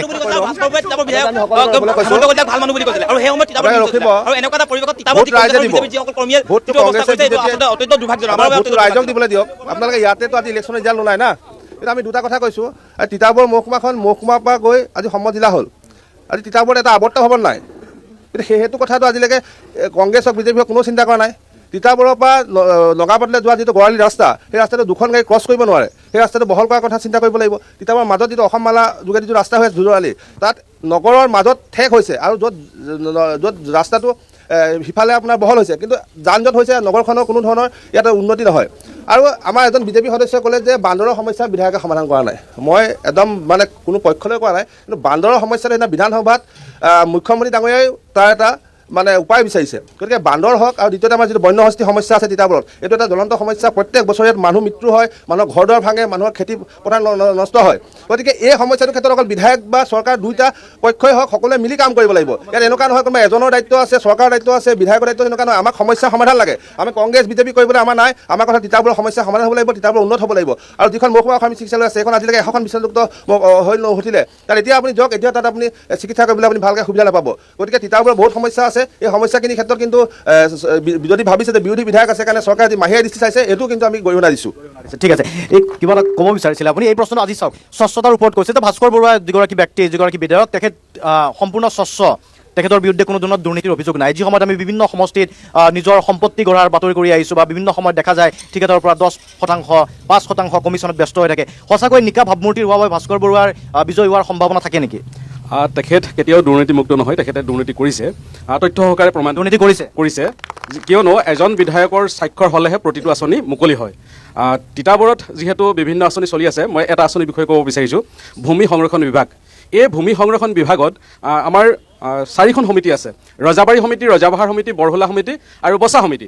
এই বচা সমিতিকেইখনত কেন্দ্ৰীয় চৰকাৰে পুঁজি যোগান ধৰিছে আৰু আমাৰ যি খেতিপথাৰতে নদ নদী আছে সেইবিলাকত বিভিন্ন আঁচনি প্ৰস্তুত কৰিছে। প্ৰস্তুত কৰাৰ লগে লগে সেই আঁচনিখন যিসমূহ বিল পাছ হয়, সেই পাছসমূহ স্বাক্ষৰ কৰিব লাগে বিধায়ক মহোদয়। আৰু তাত বিভিন্ন ফল মূলৰ বাগিচা আছে, সেই ফল মূলৰ বাগিচা ক'ৰবাত 4 লাখ টকা, ক'ৰবাত 12 লাখ টকা বৰহোলা অঞ্চলত। কিন্তু আপুনি যদি এখনো তাত সাংবাদিকসকল গৈ বিচাৰ কৰে, আমাৰ তিতাবৰ সতীৰ্থ সাংবাদিকসকলে বিচাৰ কৰিছে, আজিলৈকে এখনো তাত ফল মূলৰ বাগিচা নাই। কিন্তু সেই কামবিলাক সমিতিখনত আছে, যিহেতু দিন হ'ল সেই সমিতিবিলাক গঠন কৰা, এখন সমিতি কাৰ্যকাল 5 বছৰ। গতিকে সেই সময়ত কিছু কংগ্ৰেছী ব্যক্তিয়ে সেই সময়ত অফিচৰ লগত যোগাযোগ থাকে কাৰণে ৰাজহুৱাভাৱে গঠন হয় যদিও সেই সমিতিখন কংগ্ৰেছসকলৰ প্ৰাধান্য বেছি পালে, কংগ্ৰেছৰ বিষয় বেছি আছিল। কিন্তু সেই কামখিনি যেতিয়া সমিতিলৈ আহে, সেই কামখিনি কৰিছে আকৌ বিজেপিৰ পালি নেতাবিলাকে। তেখেতলোকৰ পালি নেতাবিলাকে কৰি য'ত নদীৰ মাথাউৰি আছে, মাথাউৰি মাৰিছে, পৰাৰ পাছৰ পৰ্যায়ত তাত যদি মাথাউৰিটো বিচাৰি যায় নাপায়। গতিকে বিজেপি, এইটো কি কথা, কংগ্ৰেছ আৰু বিজেপিয়ে মিলি পইচাটো খাই দিলে নেকি? স্পষ্ট কথা, সেইটো কাৰণে বিজেপিয়ে আজিলৈকে তিতাবৰ জিকিব পৰা নাই আৰু কংগ্ৰেছৰ পালি নেতাবোৰে পইচা পাই আছে কাৰণে নিজৰ দলটো ভালদৰে চলাই আছে। এইটো 10 কোটি টকা যোৱা বছৰ চেংচন হৈছিলে, 10 কোটি টকা। বিজেপিৰ কিছু সদস্যই জানে, কংগ্ৰেছৰ কিছু সদস্যই জানে কিমান টকা 10 কোটি টকা ভূমি সংৰক্ষণ বিভাগত। বৰ্তমান আকৌ 25 কোটি টকা অনুমোদন কৰিছে বুলি আমি অনুমান পাইছোঁ। কিন্তু আগৰ 10 কোটি টকাটো মোৰ ওচৰত সম্পূৰ্ণ আৰিয়া তথ্য আছে। এই 10 কোটি টকাৰ অলপো কাম হোৱা নাই, অলপ কাম কৰে, য'ত 12 লাখ টকা ফল মূলৰ ক'ৰবাত পুলি কেইটামান আনি বাৰী আম ক'ৰবাত পুলি কেইটামান আনি ৰুৱে, তাৰপিছত মৰি থাকে, তাত বিচাৰি নাপায়। কিন্তু যিটো তেখেতলোকে উন্নত মানৰ ফল মূলৰ বাগানৰ চৰকাৰে প্লেন এষ্টিমেট বনাইছে, কিন্তু তাত এখনো বিচাৰি নাপায়। গতিকে ভাস্কৰ বৰুৱাই দুৰ্নীতি নকৰিলে কেনেকৈ বিলবিলাক পাছ হ'ব? গতিকে ভাস্কৰ বৰুৱা ইয়াত জড়িত হৈ আছে আৰু বিজেপি পালি নেতাবিলাকে কাম কৰিছে। ঠিক সেইদৰে মই এতিয়া কওঁ, অংগনবাদী চেণ্টাৰ যিবিলাক আছে, অংগনবাদী চেণ্টাৰবিলাক চেণ্টাৰবিলাক বিজেপি পালি নেতাবিলাকে কাম কৰিছে, তাত কাম কৰি খোৱাটো ভাল, মই কাম কৰি খোৱাটো বেয়া বুলি কোৱা নাই, কিন্তু তাত যিবিলাক কংগ্ৰেছৰ পালি নেতা আছে সেই পালি নেতাবিলাকে বস্তু যোগান ধৰিছে। সেইদিনাখন আটচাই গৈ যেতিয়া আমাৰ ৰজাবাৰীত থকা অংগনবাদী চেণ্টাৰটো প্ৰত্যক্ষ কৰিলে, তেখেতলোকে তাত গোটেই দুৰ্নীতিখিনি ফাদিল কৰি দিলে। সাংবাদিক বন্ধুসকলেও সেই গোটেই নিউজটো কৰিছে। গতিকে সেইটো কাৰণে এই চিটটো সহজে বিজেপিৰ পক্ষলৈ নাযায়, আৰু কংগ্ৰেছৰ এইটো কাৰণে পাই আছে, পালি নেতাবোৰে পইচা খাই লৈ নিজৰ দলটো চলাই আছে, আৰু বিজেপি যিসকল পালি নেতা আছে সেই তেখেতলোকে, কিয়নো এই বিজেপি পালি নেতা বুলি কংগ্ৰেছৰ পৰাই যোৱা, গতিকে তেখেতলোকৰ মাজত আণ্ডাৰষ্টেণ্ডিং এটা মিলা মিছা আছে। গতিকে আৰু শিক্ষাৰ ক্ষেত্ৰত ক'ব বিচাৰিছোঁ, মই বৰহোলা যিহেতু আঞ্চলিকৰ সভাপতি যুৱ ছাত্ৰ পৰিষদৰ, বৰহোলা এখন আমাৰ একমাত্ৰ মহাবিদ্যালয়, সেই মহাবিদ্যালয়খন আমি বাৰম্বাৰ দাবী জনাই আহিছোঁ। এতিয়া বিজেপি বা কংগ্ৰেছ বুলি নহয়, পূৰ্বৰ পৰাই সেই মহাবিদ্যালয়খন আমি উন্নত বিচাৰিছিলোঁ, কিয়নো আমাৰ তিতাবৰত এখন NN শইকীয়া কলেজত বিজ্ঞান বিভাগটো আছে, কিন্তু বৰহোলাটো আমি বিচাৰিছিলোঁ। চৰকাৰে যিহেতু শিক্ষাৰ ক্ষেত্ৰত গুৰুত্ব দিছে, বৰ্তমান আধুনিক যুগত শিক্ষাৰ ক্ষেত্ৰত আগবাঢ়িব লাগে, যদি সেই মহাবিদ্যালয়খনতে তাত কমেও 3-4খন হায়াৰ ছেকেণ্ডেৰী আছে, সেই হায়াৰ ছেকেণ্ডেৰীবিলাক বিজ্ঞান বিভাগটো আছে, কিন্তু বৰহোলা মহাবিদ্যালয়খনত এতিয়ালৈকে বিজ্ঞান বিষয়টো অন্তৰ্ভুক্ত নকৰিলে। বাৰম্বাৰ দাবী জনাই থাকোঁ, না কংগ্ৰেছে সেই ক্ষেত্ৰত আগভাগ ল'লে, না বিজেপি আগভাগ ল'লে। গতিকে তেখেতলোকে আঁচনিবিলাকৰ উপৰিও এই ক্ষেত্ৰত যদি গুৰুত্ব প্ৰদান কৰে, বিজেপি হওক কংগ্ৰেছে হওক, নিশ্চয় উঠি অহা প্ৰজন্মই এটা ভাল পথ দেখা পাব। আৰু আমাৰ যিসকল আগৰ বক্তাসকলে কৈ গৈছে, তিতাবৰখন ধানৰ ক্ষেত্ৰতো আগবঢ়া আৰু বাঁহৰ ক্ষেত্ৰতো বিভিন্ন প্ৰজেক্টৰ ব্যৱস্থা আছে। আমাৰ ইয়াত উদ্যোগৰ প্ৰয়োজন হৈছে, গতিকে উদ্যোগ স্থাপন কৰিবৰ বাবে আমি আহ্বান জনাইছোঁ। গুৰুতৰ অভিযোগ উত্থাপন কৰিছে, যদি একেলগে মিলিজুলি ধন আত্মসাৎ কৰা হৈছে, এইটোতো ভয়ংকৰ কথা। এতিয়া আমি গালি পাৰি আছোঁ, কিন্তু ভাগ বতৰা কৰি লৈ লৈছোঁ, গতিকে কাকনো বুলি বা ককা তেনেকুৱা এটা কথা এটা হৈছে। সময়ৰ চবৰে অভাৱ, বিতৰ্ক কৰিব নাযাওঁ, দুটামানে কথা ক'ম। বিজেপি চৰকাৰ দিনত প্ৰতিটো ৰেলৱে ষ্টেচন, প্ৰতিটো জংচন বনি আছে, প্ৰতিখন স্কুল কলেজ বনি আছে, নিকা নিযুক্তি হৈছে, গড় হত্যা কমিছে, স্কুল শুনক চিঞৰ বাখৰ নকৰিব, শুনি লওক, বাৰাজডাল কৰিলে ওলাই গ'লেও উন্নয়নে দেখিব। প্ৰতিটো ৰেলৱে ষ্টেচন বনি আছে, আৰক্ষী মৈত্ৰী আঁচনিৰ যোগেদি প্ৰতিখন আৰক্ষী থানা বনি আছে, অসম দৰ্শনে যে প্ৰতিটো ৰাস্তা বনি আছে। গতিকে বিজেপি চৰকাৰ, আজি এটা কথা কওঁ, তৰুণ গগৈ ডাঙৰীয়াৰ কথা কৈ থাকে, আজি মুখ্যমন্ত্ৰী ডাঙৰীয়া তৰুণ গগৈয়ে যিমান তিতাবৰ উন্নয়ন কৰিলে, আজীৱন গোটেই তিতাবৰ সমষ্টি তেওঁলোকৰ আজি হিমন্ত বিশ্ব শৰ্মাৰ তেখেতৰ ব্যক্তিত্ব, আজি জালুকবাৰী সমষ্টি যিটো উন্নয়ন ডেভেলপ হৈছে, এইটো goes two credit Himanta Biswa Sarma ডাঙৰীয়া। তেখেতে উন্নয়ন কৰিছে, নিজৰ সমষ্টিৰ লগতে গোটেই অসমৰ কথা চিন্তা কৰিছে, কিন্তু তৰুণ গগৈৰ ক্ষেত্ৰত তেনেকৈ তিতাবৰ উন্নয়ন দেখা নগ'ল। আজি আমাৰ তিতাবৰ সমষ্টিত ইমান 15 বছৰ আমাৰ নিজৰ এয়াৰপৰ্ট লাগিছে, এটা জংচন নাই, গতিকে উন্নয়ন নহয়। ঠিক আছে, ঠিক আছে, আৰু সংগঠনৰ ওচৰলৈকে আহিছোঁ। এতিয়া কৈছে এইখন চৰকাৰে তিতাবৰৰ কাঠৰ দলং কেইখন আপুনি চাগে তেতিয়া জন্ম হোৱা নাছিলে, বা আপুনি ঠেঙাল কছাৰী ছাত্ৰ সন্থাৰ প্ৰতিনিধি আছে, তিতাবৰত ঠেঙাল কছাৰী জনগোষ্ঠীৰ যিহেতু লোক আছে।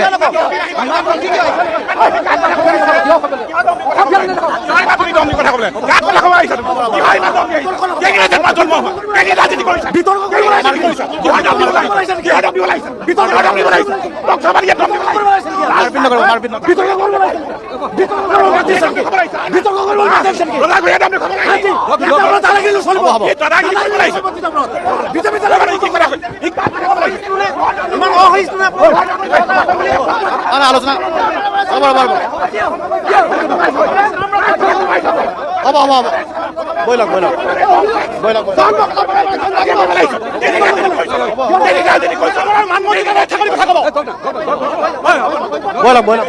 আপোনালোকে বিজেপি দলটোকে বদনামি কৰে। বৈলক নিজৰ ঠাইত দলীয় সন্মান বচাই ৰাখক, দলীয় সন্মান বচাই ৰাখক।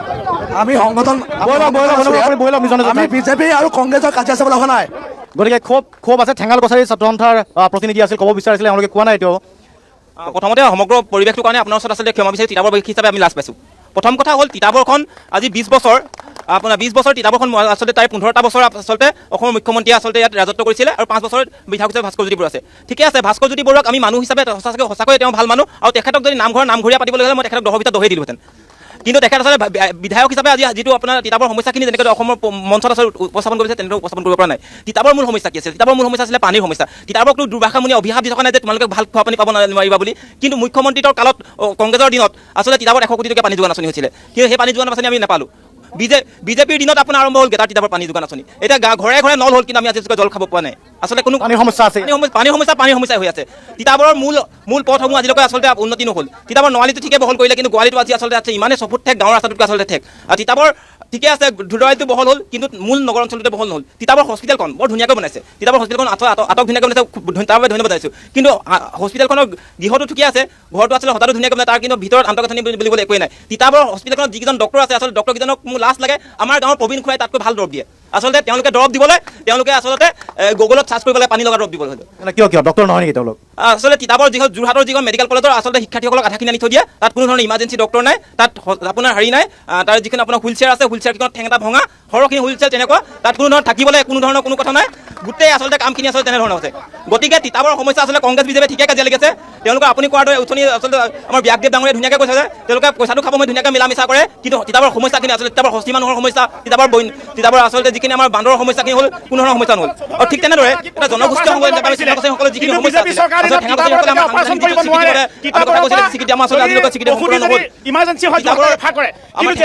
আচলতে খুব সৰু সৰু দাবী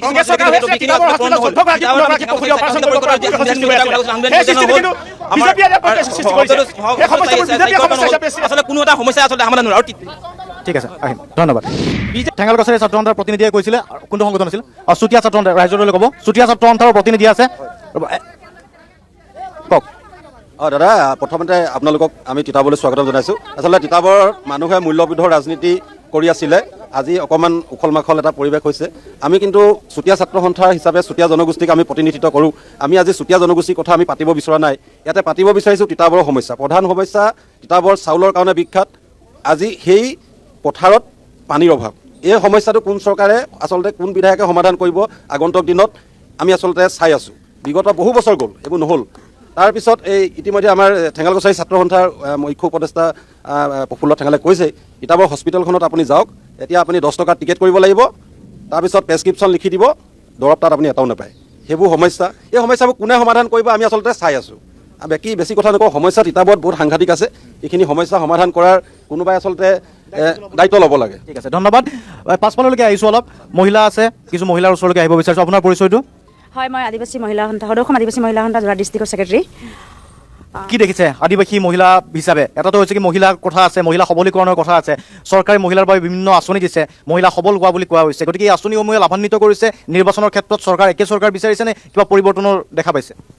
হয়, প্ৰশ্নটো ঠিকেই কৰিছে। সবলীকৰণ অৰ্থ কি? মানে মই জানিব বিচাৰিছোঁ, যিসকলে বৰ্তমান বিজেপি যিসকল কৰ্মকৰ্তাসকল আছে বা কংগ্ৰেছৰ যিসকল কৰ্মকৰ্তাসকল, সবলীকৰণ মানে কি? প্ৰথম কথা এইটো, সবলীকৰণ মানে কি? আৰু আদিবাসী ৰাইজে বা আদিবাসী এগৰাকী মহিলা হিচাপে আদিবাসী সমাজৰ বা চাহ শ্ৰমিক হিচাপে মানে আমাৰ মৌলিক দাবীসমূহ কি আছিল মানে চৰকাৰে? প্ৰথম নম্বৰ 1 আছিলে যে আমাৰ জনজাতিকৰণ কৰা, 2 নম্বৰতে আছিলে যে আমাক দৈনিক হাজিৰা আৰু মাটি পট্টা। তো এইখিনিতো হোৱাই নাই, তো আমি কেনেকৈ গম পাম ইয়াত মানে কিবা এটা সবলীকৰণ হৈছে? আৰু আজিৰ দিনত মই যিহেতু মই বাগানৰ হয়, গতিকে মই বাগানৰ কথাকে ক'ম। যিহেতু তিতাবৰ বেছিভাগ বাগানেই তিতাবৰ সমষ্টিত জড়িত হৈ আছে, তো সেই হিচাপে আমি জ্ঞাত হয় যে তিতাবৰ মানে চাহ শ্ৰমিকৰ ভোটৰ লৈয়ে তিতাবৰ সমষ্টিখন মানে দখল কৰে। তো সেই হিচাপে ক'বলৈ বিচাৰিছোঁ যে বাগানক লৈ কি চিন্তা কৰিছে? যে অথনিৰ পৰা আমি দেখি আছোঁ, কংগ্ৰেছেও কৈ আছে আমি ডেভেলপ কৰিছোঁ, বিজেপিও কৈ আছে ডেভেলপমেণ্ট মানে কি? তেওঁলোকে ডেভেলপমেণ্টৰ অৰ্থ জানে নাজানে? প্ৰথম কথা। আৰু আপোনালোকে এগৰাকী বাগানৰ প্ৰতিনিধি বিচাৰে নেকি? জনপ্ৰতিনিধি বাগানৰ প্ৰতিনিধি বিচাৰ কথাটো পিছত আহিব। প্ৰথম কথাটো আহিব যে আমি ডেভেলপ বিচাৰিছোঁ, তাত বাগানৰ হওক বেলেগৰ হওক সেইটোৰ লগত কথা নাই। আমি বিচাৰিছোঁ ডেভেলপ, এজন ভাল সুদক্ষ বিধায়ক এজন বিচাৰোঁ। আমি ভাস্কৰ জ্যোতি নিচিনা বিধায়ক বিচাৰিছোঁ, সেইটো নাই কোৱা। ভাস্কৰ জ্যোতি নিচিনা বিধায়ক নাই বিচাৰা, আমি এইটো নাই কোৱা। আৰু কাকবা বিচাৰে আমি এইটো নাই কোৱা। কৈছে কি তেতিয়াহ'লে? মোৰ স্পষ্ট কথাটো কৈ আছোঁ যে আজিৰ দিনত যদি বাগানত কিবা এটা অসুবিধা হৈছে, বাগানত কিবা এটা প্ৰব্লেম হৈছে, কোন মানুহজন তাত গৈ থিয় হৈছে? প্ৰথম কথা, আমি এইবিলাক আমাৰ মানুহ এইবিলাক নজৰ কৰি আছে। কংগ্ৰেছে থিয় হোৱা নাই, বিজেপিও হোৱা নাই। নাই, কংগ্ৰেছো হোৱা নাই, বিজেপি ডেফিনেটলি নাই হোৱা। কেতিয়াবা কাঠি যদি ভাস্কৰ ছাৰে যায়, এইটো কম পৰিমাণে যায়, মই বেছি পৰিমাণে যায় বুলি নকওঁ। আৰু একচুৱেলি এইটো কথা হয়, এজন বিধায়কক যেতিয়া নিৰ্বাচন কৰি পঠিওৱা হয়, মানে কিছুমান তিতাবৰ ৰাইজৰ হয় দাবী যিবোৰ আছে, সমস্যা যিবোৰ আছে, সেইবিলাকৰ হয় কথা পাতিব, কিন্তু সেইবিলাক দেখা পোৱা যোৱা নাই। প্ৰথম কথা। আৰু এটা কৈছে আপুনি এটা সবলীকৰণ কৰে যে 5,000 টকা বাগানত যে চেক বিতৰণ কৰিলে, 5,000 টকা চেক বিতৰণ কৰিলে, গোটৰ মহিলাসকলক 10,000 টকা চেক বিতৰণ কৰিলে, এইটো মানে তেনেকুৱা বিচাৰিছে জানো? আমাৰতো আদিবাসী ৰাইজ চাহ শ্ৰমিকে বিচৰা নাই। প্ৰথম কথা, এতিয়া আপুনি যেনেকৈ মোক প্ৰশ্নটো সুধি আছে, মই যেনেকৈ প্ৰশ্ন সুধিছে মই তেনেকৈ উত্তৰ দিব লাগিব। তো আমি চাহ শ্ৰমিকে আমি কি বিচাৰিছোঁ? দৈনিক ৱেজ, মাটিৰ পট্টা, এছটিকৰণ, সেইবিলাকে বিচাৰি আছোঁ। সেইবিলাকতো একো হোৱা নাই, কিন্তু আমি ডেভেলপ বুলি ক'ম আৰু কিন্তু সবলীকৰণ বুলি কয়। আৰু 5,000 টকাৰ চেকৰ কথা কৈ আছে, এইবোৰতো ভেকু বাহানা, একদম ভেকু বাহানা মই কৈ আছোঁ। কাৰণ এটা কাৰণে ভেকু বাহানা কৈ আছোঁ, তেওঁলোকে কৈ আছে যে বাগানত কাম কৰা শ্ৰমিকসকলে 5,000 টকা চেক, তেওঁ কি কৈছে মানে বৰ্তমান আমাৰ মুখ্যমন্ত্ৰীয়ে কৈ আছিলে যে এইটো আমাক গিফ্ট দি আছোঁ বুলি কৈ আছে, মানে পুৰস্কাৰ দিবলৈ গৈ বিজেপিত মানে প্ৰচাৰ কৰি তেওঁলোকে পুৰস্কাৰ দিয়ে নেকি? পুৰস্কাৰ মোক যদি মই যদি আপোনাক গিফ্ট এটা দিম মই কি মানে মোক এইটো কাৰণে ভাল পাব যে মই গিফ্টটো দিম বুলি ক'ম নেকি তো সেইবিলাক ভুৱা আমি দেখি আছোঁ ভোটটো কিনিব বিচাৰিছে নেকি 5,000 টকা ডেফিনেটলি ভোট কিনিব বিচাৰিছে আৰু প্ৰত্যেকবাৰে ভোট কিনি মানে তেওঁলোকে জিকি আছে ন সেইটোৱে কথা আৰু এটা কথা মই কৈ আছোঁ মই কংগ্ৰেছ মই বিজেপি আমি বাগানৰ শ্ৰমিক হয় আপুনি যেতিয়া বাগানত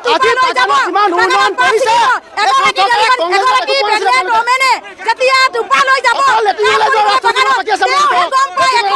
কিমান কষ্ট কৰিব লাগে আদিবাসী শ্ৰমিকক ভোট বেংকিং হিচাপে ব্যৱহাৰ কৰি আহিছে প্ৰত্যেকবাৰে যোনে চৰকাৰ নহওক মই কংগ্ৰেছ চৰকাৰকো ধিক্কাৰ দিছোঁ মই বিজেপি চৰকাৰক ধিক্কাৰ দিছোঁ প্ৰত্যেকবাৰে কি কৰিছে আমাৰ শ্ৰমিকক ভোট বেংকিং ব্যৱহাৰ কৰি আহিছে আৰু এইবাৰ আদিবাসী শ্ৰমিকক কি উত্তৰ দিব ৰেডি হৈ আছে ঠিক আছে চাহ জনগোষ্ঠীৰ লোকে উত্তৰ দিব বুলি কৈছে বিজেপিৰ কোনোবা চাহ জনগোষ্ঠীৰ ইয়াতে চাহ জনগোষ্ঠীৰ পৰা কোনোবা আছে নেকি তিতাবৰ মানুহবিলাক শিক্ষিত গতিকে আপোনালোকে বিনম্ৰ অনুৰোধ জনাইছোঁ যাতে আপোনালোকে ভদ্ৰতাৰে যাতে যিকোনো ভদ্ৰতাৰে কাজিয়া নালাগি যাতে আপোনালোকে জানে আপুনি চাহ জনগোষ্ঠীৰ কথাটো জানে দিব পাৰে আৰু আমি বিশেষকৈ কৈছোঁ যে চাহ জনগোষ্ঠীৰ যিবিলাক উন্নয়নৰ কথা কৈছে চাহ জনগোষ্ঠীৰ উন্নয়নৰ হকে বিজেপি চৰকাৰে যিবিলাক মানে যেতিয়া ইলেকশ্যন ওচৰলৈ চাপি আহে সেই সময়তে চাহ জনগোষ্ঠীৰ লোকসকলক মানে সিহঁতে দেখা পায় যে যেতিয়া ইলেকশ্যন নাইকিয়া হ'ব তেতিয়াহ'লে সিহঁতে কোনো ধৰণৰ সমস্যাৰ সন্মুখীন নহয় চাহ জনগোষ্ঠীৰ ইয়াত উপস্থিত আছে তেওঁলোকক মাইকত ফোনটো দিবলৈ অনুৰোধ জনাইছোঁ মই ঠিক আছে আদিবাসী লোকসকলৰ কথা কৈছে বাইদেৱে আজি যিকেইটা কথা উপস্থাপন কৰিছে এই বিষয়কেইটাৰ ওপৰতে মই বিশেষকৈ আগ্ৰহী ক'ব বিচাৰিছোঁ আমাৰ বিশেষকৈ অসমৰ বৃহত্তৰ চাহ জনগোষ্ঠী অঞ্চলৰ মানে চাহ জনগোষ্ঠী অঞ্চলৰ বিশেষকৈ উন্নয়ন যদি হৈছে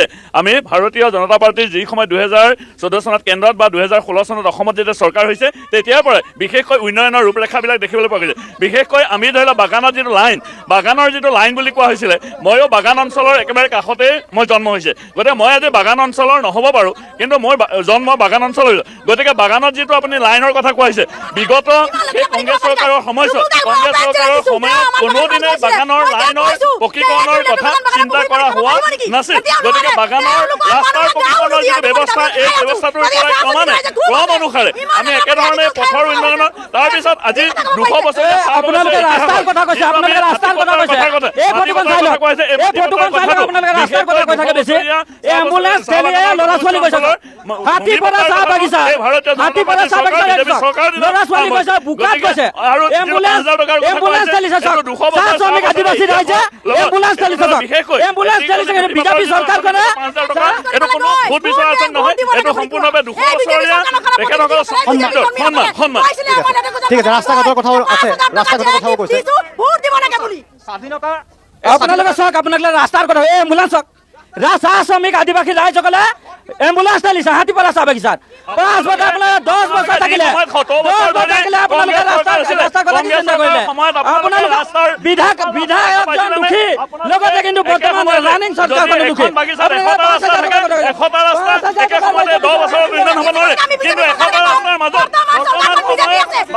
অঞ্চলৰ 70%তকৈ অধিক ৰাস্তা 70%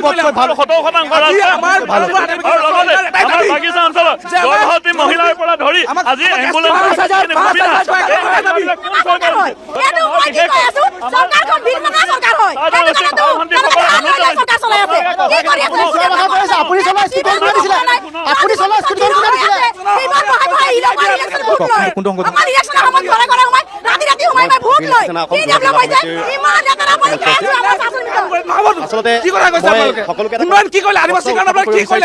এজন জনপ্ৰতিনিধি বৰ্তমান আপোনালোকৰ চৰকাৰ আছে বিধায়কজনো দুখী আচলতে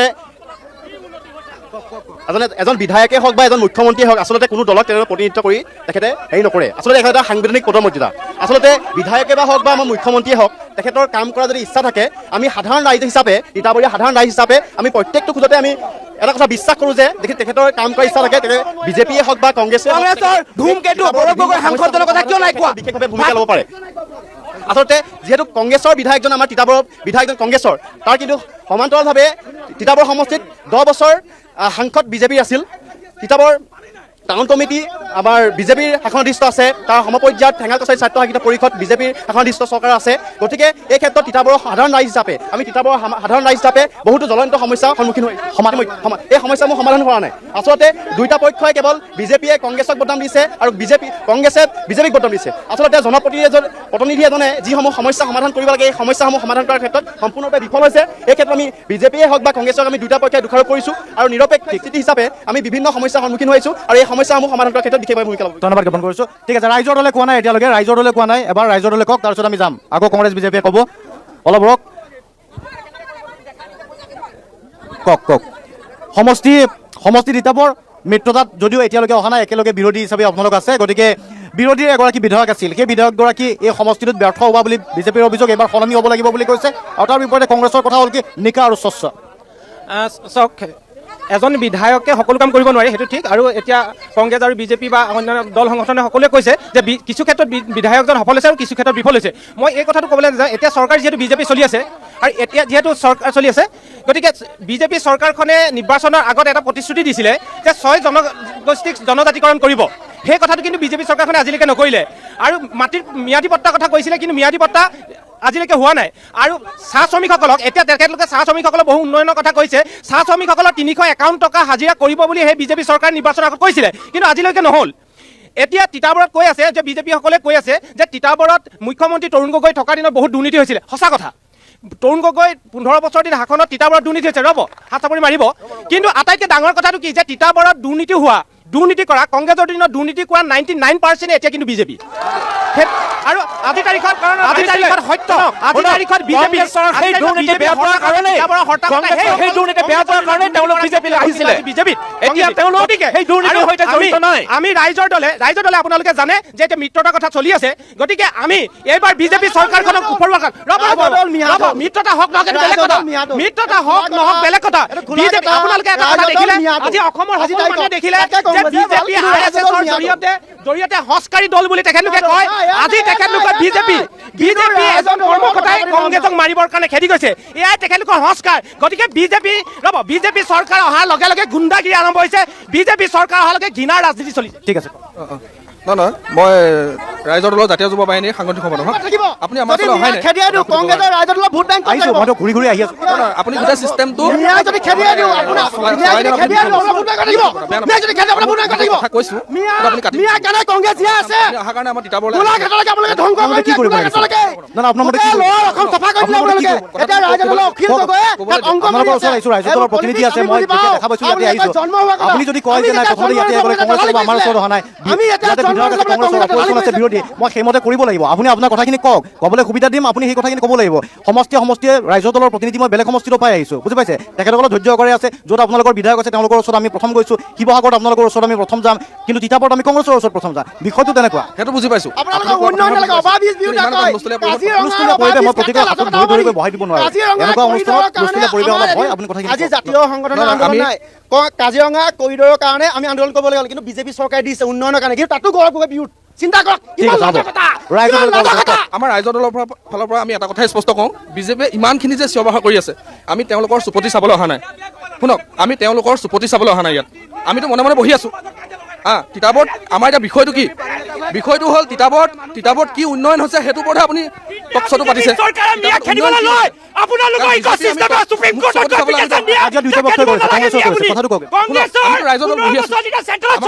কংগ্ৰেছেও কাজিয়া কৰিছে, বিজেপিও কৰিছে, ৰাইজৰ দল বহি আছে। অসমত সোমাইছিলে এই কথাটো আপোনালোকে জানে নে নাজানে? আৰু চৰকাৰ নবনাওতে ইয়াত গুণ্ডাগিৰি চলিছে। চৰকাৰ হোৱাৰ পিছত কি হ'ব আমাৰ তিতাবৰখনত, সেইটো এটা গুৰুত্বপূৰ্ণ কথা। আৰু দ্বিতীয় কথা, আমাৰ ইয়াত যিখন কাজিয়া হৈ আছে, আমি কাজিয়া কৰিবলৈ নাই অহা, আমি ইয়াত মিত্ৰ কৰিবলৈ আহিছো। গোটেই সভা আমি এটা উন্নয়নৰ কথা পাতিবলৈ আহিছো। ইয়াত কোনো কাজিয়া চাবলৈ নাই অহা, ইয়াত ঘুচিয়া চাবলৈ নাই অহা। আমি ইয়াত হৈ আছে এতিয়া যুৱ প্ৰজন্মৰ প্ৰতিনিধি হিচাপে কিমানখিনি কাম হৈছে, উপাৰ্জন আহিছে নে অহা নাই নতুনৰ মাজত? উপাৰ্জনৰ কথা ক'বলৈ গ'লে প্ৰথম কথা, আমাৰ যিখিনি মিডল ক্লাছৰ মানুহ একদম মাধমাৰ দিছে বিজেপি চৰকাৰৰ কথা কৈছো, একদম মাধমাৰ দিছে। লোৱাৰ ক্লাছখিনিয়ে কিবা এটা পাইছে, আপাৰ ক্লাছখিনিয়ে পাইছে।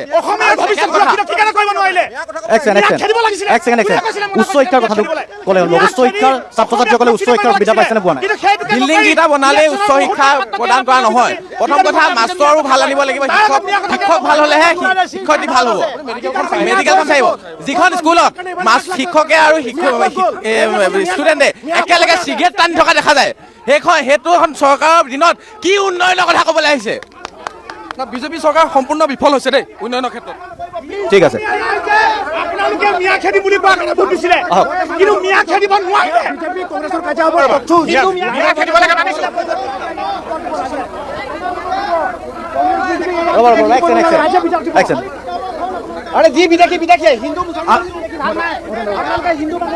আচলতে চাহ জনগোষ্ঠীৰ ৰাইজক এটা কথা, বিজেপিয়ে ইমান উত্তেজিত হ'ব নালাগে। মই কওঁ বিজেপিয়ে চাহ জনগোষ্ঠীৰ ৰাইজৰ বাবে বহুত কৰিছোঁ বুলি ক'লে, কিন্তু বাগানগাঁৱৰ স্কুল কেইটামান খুলি এই ল'ৰা ছোৱালীকেইটা ইউনিফৰ্ম কেইটামান দি খাবলৈ কেইটামান খিচিৰি এটা ডিম দিলে, লাইনৰ পকা ৰাস্তা কেইটামান বনালে, উন্নতি নহয়। এফালে আপোনালোকে ফ্ৰী বুলি কয়, এফালে কাজিৰঙা যেনেকৈ চাপে তেনেকৈ আপোনালোকে চাপিব বিচাৰিছে।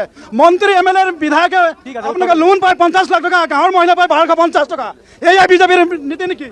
কওক, আগতে কৈছিলে, কওক শেষৰটো মন্তব্য। কথাটো হৈছে কি, বিজেপি চৰকাৰখনে যেনেধৰণৰ উন্নয়নৰ কথা উত্তৰ দিব ৰ'ব, এক ছেকেণ্ড। বিজেপি চৰকাৰখনে যেনেধৰণৰ উন্নয়নৰ কথা কৈছে, 5,000 টকাৰ কথা ক'লে। তিতাবৰৰ এটিকলি দুটিপাত 5,000 টকাৰ কথা যিটো বিতৰণ কথা কৈছে তেখেতলোকে, আমি ধন্যবাদ জনাইছোঁ দেই তেখেতলোকক। কিন্তু বিজেপি চৰকাৰখনে যি এটিকলি দুটিপাত আঁচনি বিতৰণ কৰিছে নহয়, পাৰ্মানেণ্ট মানুহ বঞ্চিত হৈছে, তাৰ বিৰুদ্ধে কিন্তু বিজেপি কৰ্মীৰ ৱাৰ্ড মেম্বাৰৰ ল'ৰা ছোৱালী পাইছে। কোনে ক'ব এই কথাটো? আমাৰ ওচৰত ডাটা আছে, আমি এপ্লিকেশ্যন কৰিছোঁ। কিয় সেইটো হ'ব পালে? বিজেপি কৰ্মকৰ্তা কেনেকৈ পালে? পাৰ্মানেণ্ট ৱাৰ্ডাৰে কিয় নাপালে? আৰু এটা কথা শুনক, বিজেপি চৰকাৰখনে যি ৰাস্তা-ঘাটৰ উন্নয়নৰ কথা কৈছে, গণ্ডগোল আছে সেইখিনি পৰৱৰ্তী সময়ত নিশ্চয় পাব। আগৰ সময়ছোৱাত কংগ্ৰেছৰ দিনত কেতিয়াও ঢুকি পোৱা নাছিলে, মাত্ৰ ভোট বেংক হিচাপত চাহ জনগোষ্ঠীসকলক ব্যৱহাৰ কৰা হৈছিলে। অলপ ৰৈ দিয়ক, কি ক'ব বিচাৰিছিল কওক। আমি আজি যিটো মঞ্চ তৈয়াৰ কৰিছে এনবি নিউজৰ যোগেদি, কিন্তু একচুৱেলি আমি তিতাবৰ কংগ্ৰেছ বিজেপি আচলতে এইসকলক দুখ দি এইটো কাৰণে লাভ নাই। আজি মই ৰাজনীতি দলত যদি থাকোঁ, মই কাইলৈ বেলেগ এটা দলৰ কাৰণে সদায় প্ৰস্তুত হৈ থাকোঁ। সেইকাৰণে এই ব্যৱস্থাত আমাক এতিয়া দল সংগঠনৰ মানুহবিলাকে বা এনেকুৱা মঞ্চখন নিবিচাৰে কেতিয়াও। কিন্তু তাৰ লগতে এটা কথা ক'ব বিচাৰোঁ, আজিৰ তাৰিখত এই বিজেপি চৰকাৰে তিতাবৰক লৈ মই কথাটো কৈছোঁ, তিতাবৰত বিজেপি চৰকাৰে যিধৰণে বাগানৰ চাহ শ্ৰমিকসকলক বা আদিবাসী ভাইসকলক বাগানৰ প্ৰত্যেকটো গলিলৈকে লাইনলৈকে যিধৰণে ৰাস্তা পকা কৰি দিছে, কিন্তু বিজেপি চৰকাৰে বা যোৱা 10 বছৰ যিজন সাংসদ আছিলে কিয় গাঁৱৰ ৰাস্তাবিলাক বনাব নোৱাৰিলে? ভাস্কৰ বৰুৱাই ৰাস্তা বনাই দিব পৰা নাই। আমি প্ৰত্যেক দল সংগঠনে ইয়াৰ বিৰুদ্ধে আমি প্ৰতিবাদ কৰি আছোঁ অফিচ কাছাৰীৰ যোগেদি। 2 বছৰ হ'ল তিতাবৰত কি কৰিছে সেইটো কৈ দিয়ক। বৰ্তমানৰ সাংসদজনৰ 2 বছৰ কি কাম কৰিলে সেইটো আপুনি কওক। এটা কথা কওক, যিগৰাকী বিধায়ক আছে বিধায়কগৰাকীৰ কথাও ওলাইছে, একেগৰাকী বিধায়কে কংগ্ৰেছৰ প্ৰাৰ্থী পোৱাটো বিচাৰে নে কিবা বেলেগ দাবী আছে? আমি যদি দলে দিয়ে, ঊৰ্ধ্বতম কৰ্তৃপক্ষ যদি তেখেতক দিয়ে, আমাৰ কোনো আপত্তি নাই, আমি সেই ক্ষেত্ৰত সুখী। এইগৰাকী বিধায়ককে দিলে সুখী হ'ব। আগৰ দৰে কংগ্ৰেছৰ শক্তি আছে বুলি ভাবে সমষ্টিটো? আছে তিতাবৰ কংগ্ৰেছৰ ৰাজধানী, আৰু তিতাবৰত সদায় কংগ্ৰেছৰ বিজয় ধ্বজা উৰিব। ধন্যবাদ জ্ঞাপন কৰিছোঁ। তিতাবৰ কংগ্ৰেছৰ ৰাজধানী, এইবাৰো পৰিৱৰ্তন নহয়। মোক এটা বাক্যৰ ভিতৰত শেষ কৰি নিশ্চয় পৰিৱৰ্তন হ'ব, আৰু সেই পৰিৱৰ্তন নতুন যি ল'ৰা ছোৱালী যিবিলাকে চাকৰি পাইছে 1 টকাও নোহোৱাকৈ তেওঁলোকৰ পৰা। ঠিক আছে, ধন্যবাদ জ্ঞাপন কৰিছিলোঁ। তিতাবৰ সমষ্টিত আহি উপস্থিত হৈছিলোঁ। তিতাবৰ সমষ্টি কংগ্ৰেছৰ দুৰ্গ বুলি তেওঁলোকে দাবী কৰি আহিছে, আৰু কংগ্ৰেছৰ দুৰ্গত যিগৰাকী বিধায়ক ভাস্কৰ বৰুৱা বৰ্তমানৰ কংগ্ৰেছৰ বিধায়ক, আৰু ইয়াতে স্থানীয় সমস্যাসমূহৰ ওপৰত আমি কথা পাতিবলৈ চেষ্টা কৰিছিলোঁ যে তেওঁলোকে প্ৰকৃততে কি কি সমস্যা সমাধানৰ ক্ষেত্ৰত সফল হৈছে, আৰু ইয়াতে যিহেতু কৰিবলৈ পাইছে যথেষ্ট চিঞৰ বাখৰ হুলস্থুলীয়া পৰিৱেশ। আমি তিতাবৰৰ পৰা বিদায় লৈছোঁ নিৰ্বাচনৰ ফাৰ্ষ্ট বেটল অফ 26ৰ পৰা। পৰৱৰ্তী সময়ত আমি লৈ যাম অন্য এটা সমষ্টিলৈকে।